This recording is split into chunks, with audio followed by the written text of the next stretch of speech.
अस्सलामुअलैकुम नाज़रीन, हमारे यूट्यूब चैनल करामात बुज़ुर्गान दीन में आपका खैर मक़दम है। उम्मीद है कि आप सभी लोग बखैरियत व आफ़ियत से होंगे। दोस्तों, आजकल ये बात बहुत ज़ोर शोर से गर्दिश कर रही है कि यूएई में अज़ाब इलाही नाजिल हुआ है। क्या ये बात सच है? तो जी हाँ, ये बात 100% सच है। और क्यों ना सच हो, जिस जगह को अल्लाह ताला ने पैगंबरों को भेजकर बुतों की पूजा को रुकवाई थी, ज़मीन को पाक व साफ़ किया था, आज वहीं पर हम मुसलमान मंदिर खोलने लगे हैं। तो बताइए, अज़ाब इलाही नहीं आएगा क्या? दोस्तों, अगर आपने हमारे चैनल को सब्सक्राइब नहीं किया है तो बराए मेहरबानी चैनल को सब्सक्राइब करें और इस वीडियो को अपने दोस्तों और अहबाबों में शेयर करिए। कमेंट बॉक्स में कमेंट लाजमी करें। आज हम इस वीडियो में जानेंगे कि इन पर किस तरह का अज़ाब नाजिल हुआ है, किस तरह लोगों की निज़ाम ज़िंदगी बदल गई है। इसको जानने के लिए वीडियो के आखिर तक ज़रूर बने रहें और हमारे चैनल को सब्सक्राइब करना ना भूलें। दोस्तों, हम आपको बताते चलते हैं कि दुबई एक ऐसा मुल्क है जहाँ पर पैसों की बिल्कुल कमी नहीं है। उसके बावजूद ये लोग जो है, कहते हैं ना, इंसान को पैसे की हवस बहुत ज़्यादा होती है। जैसे जैसे उसके पास पैसे बढ़ते जाते हैं तो कहा जाता है ना, हदीस का मफ़हूम है कि जब उसको ओहद के पहाड़ के बराबर भी सोना मिल जाए तो वो अगले पहाड़ की ख्वाहिश रखता है। इसी तरीके से उनके पास बहुत ज़्यादा पैसा होने के बावजूद भी वो टूरिज़म को फ़रोग़ देने के लिए एक बहुत बड़ा मंदिर उन्होंने बनवाया, जिसकी शुरुआत जो है वो 14 फरवरी को उन्होंने की।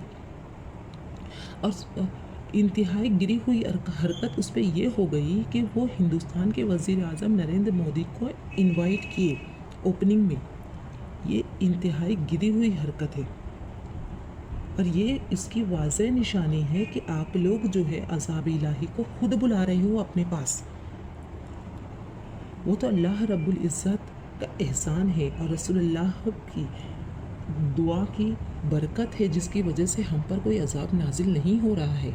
वरना जिस कदर इंसान अय्याश हो गया है, ख़ास तौर पे मुत्तहिदा इमारत के लोग जो मुसलमान कहलाते हैं, पूरा शहर, पूरा रियासत, पूरा मुल्क मुसलमान मुल्क कहलाता है, उसके बावजूद सबसे ज़्यादा अय्याशियाँ वहीं पर नज़र आती हैं। लेकिन सरकार दो आलम सल्लल्लाहु अलैहि वसल्लम की दुआ की बदौलत अल्लाह ताला डायरेक्ट अज़ाब नाजिल नहीं फरमाता, बल्कि वार्निंग देता है। और ये लगातार बारिश होना, ओले गिरना, ये सब क्या है? ये है वार्निंग। अल्लाह ताला की तरफ से ये वार्निंग है कि ए लोगों, सुधर जाओ और अपने रब की तरफ रुजू कर लो, उससे माफ़ी मांग लो, अपनी मग़फ़िरत की दुआ कर लो ताकि तुम्हें जन्नत नसीब हो। लेकिन नहीं, मुत्तहिदा इमारत के लोग जो है पैसे के हवस में एकदम डूब चुके हैं। वो लोग अय्याश हो चुके हैं, वो अक्ल के नाखून लेने को तैयार नहीं है, जिसकी वजह से इसका भुगतान वो लोग भी भुगत रहे हैं जिन्होंने ऐसा किया ही नहीं है। वहाँ की निज़ाम ज़िंदगी पूरी तरीके से बदल चुकी है। दोस्तों, हम आपको बताते चलते हैं कि यूएई में की 5 बड़ी रियासतों में से 4 रियासतें अज़ाब इलाही से लिपटी हुई हैं, जिसमें से अबू धाबी, शारजाह, रैस अल खैमा और फजीरा मुकम्मल तौर पे अज़ाब इलाही में घुटने टेक चुकी हैं। अब भी अगर इंसान अब अक्ल के नाखून ना लेते, क्योंकि दुनिया उन्हें देख रही है, उनकी अय्याशियों को भी देख रही है, उनकी बदमाशियों को भी देख रही है, उसके और साथ में वो भी देख रही है कि इंसान किस तरीके से अपने यौम हिसाब को भूला हुआ है और कितने बड़े बड़े मंदिर बना के हर वो लोगों को बुलाया जा रहा है जिनको रसूल करीम सल्लल्लाहु अलैहि वसल्लम ने मना फरमाया था, कि जैसे यहूदियों को मना फरमाया था कि वो इस सरजमीन पर ना आए, लेकिन उन्हें भी इनवाइट किया गया है। बड़े बड़े सिनेमा हॉल बना दिए गए हैं। वो क्या कम थे कि उस पर सोने पे सुहागा यानी जहन्नुम को अपने ऊपर और ज़्यादा मुसल्लत करने के लिए उन्होंने मंदिरों का आगाज़ शुरू कर दिया।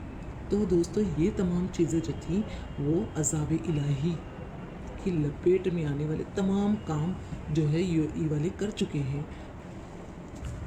दोस्तों, दुबई में सालों बारिश नहीं होती थी, آپ کو معلوم ہونا چاہیے وہ تمام صحرائی علاقے اور خشکی علاقے ہوتے ہیں، وہاں پہ سالوں بارش نہیں ہوتی ہے، اور آج کل وہاں پہ حال میں جس قدر بارش ہو رہی ہے کہ لوگوں کا ایک جگہ سے دوسری جگہ جانا محال ہو چکا ہے، گھروں میں پانی گھس گیا ہے، لوگوں کی نظام زندگی اس قدر متاثر ہو گئی ہے کہ لوگ صرف اللہ اکبر کے نعرے لگائے جا رہے ہیں۔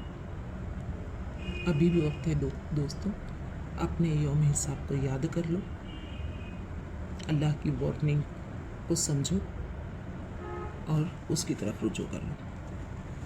شدید بارش کے ساتھ ساتھ جو اولے باری ہو رہی ہے یہ اس قدر خطرناک ہے کہ اولے جو یہاں پر گرے جا رہے ہیں وہ ایک چھوٹے بال کے برابر ہوتے ہیں، اور آپ جانتے ہیں کہ جب کوئی بھی چیز بہت اونچائی سے نیچے کی طرف گرتی ہے تو وہ کتنی طاقت رکھتی ہے، اور جس چیز پر گرتی ہے تو اس کو کس قدر شدید نقصان پہنچاتی ہے، اس کا اندازہ تو ہم خود ہی لگا سکتے ہیں۔ اور یہ تقریباً پچھلے 4-5 دنوں سے دبئی میں یہ عمل جاری ہے، یعنی عذاب الہی نازل ہونے کا جو عمل ہے وہ لگاتار جاری ہے۔